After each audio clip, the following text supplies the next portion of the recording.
오늘 우리가 읽은 여호수아 14장 말씀은 이제 이스라엘 백성들이 요단강을 건너가서 가나안 땅의 주요한 거점 도시 31개 성읍, 그때에는 다 각각 도시마다 도시 국가를 이루고, 그래서 여리고라는 도시에도 여리고의 왕 이렇게 지칭을 했죠. 그래서 각각 모두를 나라라 했기 때문에 31개 나라를 정복함으로 가나안 땅 전역을 완벽하게 정복한 것은 아니지만 주요 거점 관문 도시들을 이제 정복을 함으로 7년 반의 대정복 전쟁이 거의 마무리가 되었습니다. 물론 말씀드린 대로 그 31개의 지역 외에 이제 남은 지역들을 각 12지파가 더 세부적으로 이제 정복해야 되는 일종의 과제가 남아있기는 합니다. 그때 이 갈렙이라고 하는 유다 지파의 지도자가 이스라엘의 전체 지도자인 여호수아 앞에 와서 한 이야기입니다. 10절 하반절을 보면 45년 동안 지나서 지금 85세다라는 이야기를 하시죠. 왜 45세인가? 이스라엘 백성들이 애굽 땅에서 나온 지 약 2년이 되었을 때 가데스 바네아에 이르러서 이제 우리가 들어가야 될 가나안 땅이 어떠한가 하는 것을 정탐하기 위해서 각 지파별로 한 명씩 40일 동안 정탐을 하러 보낸 일이 있었습니다. 민수기 13장에 그 얘기가 기록되어져 있죠.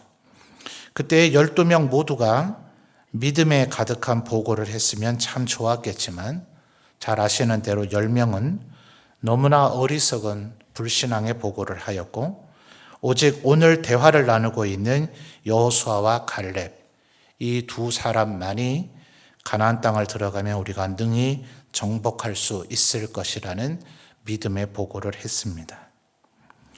모두 다가 가나안 땅에 들어갈 수 없다라는 10명의 정탐꾼의 말에 마음이 미혹을 당해서 그들 모두 다가 차라리 애굽으로 돌아가자, 가나안 땅 들어갈 수 없다, 온갖 얘기들을 늘어놓으니 하나님께서 진노하셔서 이스라엘 백성들을 40년 동안 광야를 유랑하게 하셨습니다. 불신앙의 정탐의 보고를 한 그 40일을 하루를 1년으로 환산하여서 40년의 징계를 갖게 한 것이죠. 그나마 다행인 것은 이미 애굽에서부터 출발한 지 만 2년이 경과됐기 때문에 그 2년까지를 포함해서 40년을 유랑하게 했기 때문에 실제로 광야의 유랑은 약 38년이 되었습니다. 그리고 나서 말씀드린 대로 요단강을 건너 가나안 땅에 들어와 31개의 성읍을 점령하는 동안 약 7년의 세월이 흘렀기 때문에 38년과 7년, 그것을 합산해서 10절에 45년의 세월이 흘렀다 하는 것입니다. 생각을 해보면 이 여호수아와 갈렙, 특별히 이 갈렙은 참 하나님 앞에 겸손하고 그저 묵묵히 자기의 할 일을 감당했던 사람이라고 보여집니다.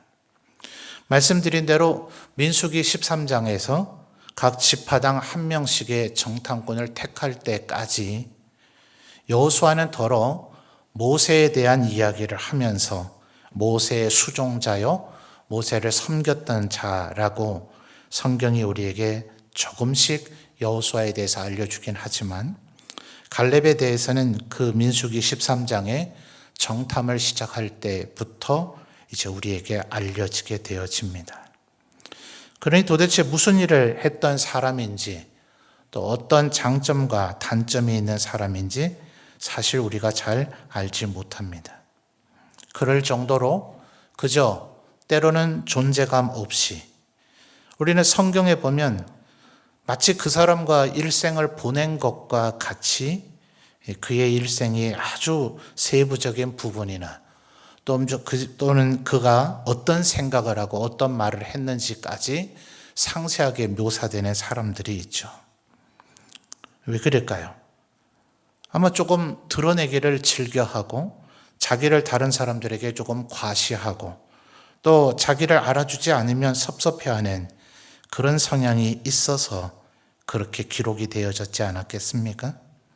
그러나 갈렙이라고 하는 이 사람에 대해서는 도무지 성경이 몇몇 구절에서 우리에게 알려주는 것 외에는 도대체 성격이 어떤지, 성품이 어떤지, 그의 건강 상태가 어떤지, 외모가 어땠는지 우리가 모를 정도로 그렇게 약간은 베일에 가려져 있는 듯한 사람이었다 하는 겁니다.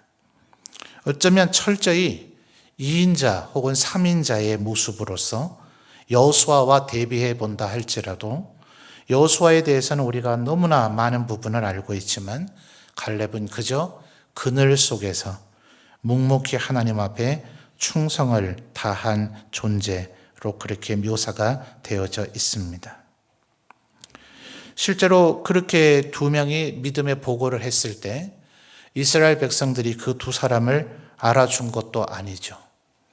만약 이 두 사람마저도 믿음의 보고를 하지 않았다면 하나님은 정말 진실로 이스라엘 백성들을 그곳에서 다 멸해버리시고 그리고 나서 모세로 또다시 새로운 민족을 이루셨을지도 모르겠습니다. 근데 이 두 사람과 모세를 향하여 이스라엘 백성들이 돌로 치려고까지 했지만 이 두 사람은 끝끝내 자기의 믿음, 자기의 신앙, 자기의 신념을 굽히지 않았습니다. 그렇다고 해서 그 뒤에 이 두 사람이 어차피 나머지는 이제 너희 둘만 가나안 땅에 들어가게 될 것이고 나머지는 광야에서 죽는다. 민수기 한 20장에 가면 모세도 백성들이 자꾸 자기를 거역하고 불순종하니 하나님께서 지팡이로 반석을 가르치라고 했는데 조금 마음이 많이 과격해지셨는지 지팡이로 반석을 2번이나 쳐서 물이 나오게 함으로 그 사건을 기록한 바로 다음 절에 모세도 너도 가나안 땅에 들어가지 못하게 될 것이다 라는 이야기를 듣게 됩니다. 그 정도라면 충분히 여호수아와 갈렙이 이제 우리가 지도자다 이렇게 말할 만하지 않습니까? 그런데 여호수아와 갈렙은 그런 얘기를 했다는 기록이 그 어디에도 없습니다. 심지어 민수기 13장 이후에 바로 그 유명한 고라와 다단의 사람들이 일어나서 모세 당신이 무슨 지도자냐? 어째서 모세와 아론 당신만 지도자냐라고 얘기해서 아론의 쌍난 지팡이로 누가 진정한 하나님께서 선택한 지도자인가를 구별하시고 확인하시는 작업들이 일어나고 그로 인해서 그들에게 합세했던 약 250명이 땅이 갈라져서 죽게 되는 비참한 일이 벌어지죠. 그런데도 여호수아와 갈렙은 이제는 우리가 지도자가 되어야 한다라는 이야기를 단 한 번도 한 적이 없습니다. 그 자신들보다 믿음의 보고를 하지 못했던 10명의 정탐꾼 그리고 어쩌면 아마 이 두 사람은 가나안 땅에 들어가지 못한 사람들 중에서는 가장 젊은 나이였을 것인데 자기들보다 어리석었던 자기들보다 신앙이 좋지 않았던 자기들보다는 믿음으로 살아가지 못했던 그 윗세대들을 향하여 단 한 번도 만홀히 여기거나 그들을 책망하거나 그들을 업신여긴 일이 성경에 기록되어 있지 않습니다. 그들은 그저 묵묵히 그들이 믿음이 좋았던 안 좋았던 자기들이 믿음이 좋았던 안 좋았던 또 자기들이 끝끝내 무언가를 견뎌냈던 다른 사람들은 그렇지 못했던 그것에 대해서 저울질하지 아니하고 자기들이 걸어가야 할 길만 묵묵히 끝까지 걸어갔더라 하는 겁니다. 사실 유다 지파가 하나님께서 사랑하셨던 그 지파 아닙니까? 그리고 그 후손 가운데서 예수 그리스도께서 나셨죠. 바로 그 유다 지파가 갈렙입니다. 여호수아는 요셉의 후손이죠. 에브라임 지파입니다. 하나님께서 족장을 요셉이라 하기는 했지만 네게서 홀이 나올 것이다 라고 야곱이 유언했던 것은 유다였습니다. 그렇다면 하나님 앞에 갈렙이 얼마든지 하나님 왜 여호수아입니까? 제가 이 민족을 이끌어 가야 되지 않겠습니까? 라고 얘기할 법도 한데 그는 한 번도 그런 주장을 한 적이 없습니다. 모세 밑에서 12명의 정탐꾼 가운데서도 단 2명의 삶을 살았음과 같이 그 이후에도 여전히 그는 2인자로서의 삶을 그저 묵묵히 살아 여호수아의 정복 전쟁에 대한 강력한 뒷받침이 되었더라 하는 것입니다. 이 여호수아서의 또 다른 기록을 보면 바로 이 여호수아가 속해 있었던 그 에브라임 지파와 므낫세 지파, 그들은 요셉에게서 분파된 2개의 지파죠. 그들은 병력의 숫자도 많았고 싸움에 능한 자들이었습니다. 말하자면 12지파 전체 중에서 군사적인 면에서도 주도권을 가지고 있는 이들이었고 그들에게서 여호수아가 배출됐습니다. 말하자면 권력의 최측근 핵심들이었죠. 그래서 그들은 땅을 분배할 시기가 되자 여호수아에게 우리는 2지파니 2몫을 달라고 요구합니다. 사실 그런 걸 요구하지 않더라도 이 세상의 많은 주권자들, 권력자들, 또 왕들, 그들은 자기의 측근들에게 특혜를 주지 못해 안달이 나곤 하지 않았습니까? 그로 인해서 많은 왕조들이 결국 멸망에 이르곤 했죠. 그런데 여호수아는 그들에게 말하기를 너희들 참 말 잘했다. 너희 므낫세와 에브라임은 다른 지파보다 2배일 정도로 너희들은 강성하니 오히려 편한 것을 얻으려고 하지 말고 제일 어려운 임무를 담당해서 너희들 스스로 개척하는 일을 하라 라고 이야기를 했습니다. 어쨌든 므낫세와 에브라임은 여호수아에 의해서 그 뜻이 좌절되기는 했지만 최소한 시도는 했던 셈이죠. 그런데 지금 오늘 본문에 나타난 갈렙을 보십시오. 갈렙이 공교롭게도 정탐했던 땅이 바로 유다의 영지들이었고 그 가운데 헤브론 혹은 옛날 말로는 기럇 아르바, 왜냐하면 15절을 보시니 그 아르바라고 하는 아낙 자손 중에서도 가장 큰 사람이 있는 도시였기 때문에 그렇습니다. 더군다나 헤브론은 아주 산악 지역에 위치하고 있었고 그 성을 방어하고 있는 이 사람들은 철병거가 있었기 때문에 2중 3중으로 이것은 정복하기 어려운 땅이었습니다. 그러니 방금 전에 말씀드렸던 요셉의 후손들 므낫세와 에브라임 지파가 그러했던 것처럼 갈렙은 다른 사람들은 모르더라도 이스라엘 백성들 가운데 그 누구도 그러한 것을 요구할 자격이 없더라도 갈렙만은 그런 요구를 할 만한 자격이 있다고 보여지지 않습니까? 나는 당신과 함께 이 민족이 광야에서 멸망당하지 아니하고 이 가나안 땅으로 들어올 수 있도록 하나님 앞에 믿음의 보고를 끝내 굴복하지 않고 돌로 맞을 것 같은 위협을 견뎌내면서까지도 내 믿음을 지켰던 사람이고 지금까지 당신과 함께 이스라엘 백성들을 38년 동안 광야에서 이끌어오는 일에 당신을 도왔던 사람이며 지난 7년간의 전쟁 속에서도 나는 당신을 도왔던 사람이니 이제 나의 마지막 노년은 편안한 곳에서 지나게 해달라. 내가 비록 헤브론을 정탐하기는 했고 하나님께서 헤브론을 주시겠다는 했지만 그곳은 험악한 땅, 그곳은 거친 땅, 그곳은 정복하기 어려운 땅이니 나에게 이제는 편안한 영지를 내려달라. 그 누가 보더라도 얼마든지 요구할 수 있는 그런 상황 아닙니까? 그러나 갈렙은 오히려 12절에 뭐라고 얘기하죠? 그날의 여호와께서 말씀하신 이 산지를 지금 내게 주소서. 45년이 지나도 그의 결심, 그가 하나님 앞에 받은 말씀에 대한 신실함에서 변화되지 않는 사람, 바로 그 사람이 갈렙이었다 하는 것입니다. 여러분, 이 헤브론 혹은 기럇 아르바라고 불려지던 이 땅이 어떤 곳인지 아십니까? 바로 이렇게 아낙 사람인 아르바가 있기도 하고 산악 지형이기도 하고 철병거로 방어되는 지역이긴 하지만 수백 년 전 그곳은 믿음의 조상 아브라함이 주로 거주했던 땅이었습니다. 조카 롯은 먹고 살기 좋고 양을 키우기 좋은 요단 들녘을 택해서 끝내 소돔 고모라로 갔지만 아브라함은 자신이 사는데 편안함을 도모하지 않고 자신의 삶이 얼마나 부강해지고 번성해질까를 보지 않고 오직 하나님을 예배하는 데 가장 좋아 보이는 땅, 그 하나만의 장점을 가지고 선택했던 곳이 헤브론이었습니다. 그래서 먼 훗날 우리가 가장 사랑하는 이스라엘의 왕 다윗도 유다 지파에게 추대를 당할 때 자신의 고향 베들레헴에서가 아니라 바로 이곳 헤브론에서 그는 유다의 왕으로서 옹립을 받게 되어지죠.